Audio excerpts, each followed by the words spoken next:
ప్రధానంగా 90% ఎవ్వరికి ఏ సర్జరీ అవసరం ఉండదు దీంతో.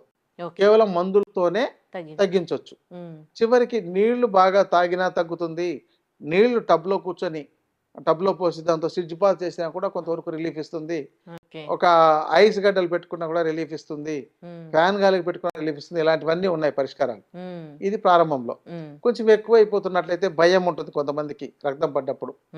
అలాంటి వాళ్ళకు ఆ రక్తం ఆపడానికి మందులు వాడాల్సిన అవసరం రావచ్చు.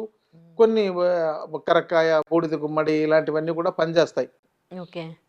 కానీ వాటిని అది తెలుసుకొని వాడుకోవాలి. ఓకే.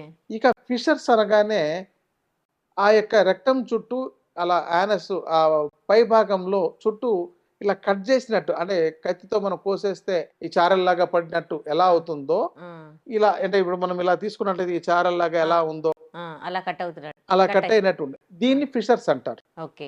ఇదేంటంటే ఇది కూడా వాళ్ళ ఆహారం జీవన విధానం తేడా, నీళ్లు సరిపడ తాగకపోవడం, మలబద్ధకం ఉండడం, ఇది విరేచనానికి వెళ్ళినప్పుడు మొక్కడం. చాలా మంది చేసే పని ఏంటంటే అది సహజ సిద్ధంగా జరగాలి, కానీ అది వెళ్ళగానే ఒక 5 నిమిషాల్లో బయటకు వచ్చేటట్టు ఉండాలి మాక్సిమం. చాలా మంది గంటలు గంటలు కూర్చొని అక్కడ ముక్కుతుంటుంటారు. అలాంటి వాళ్ళు దీని బారిన పడుతుంటారు.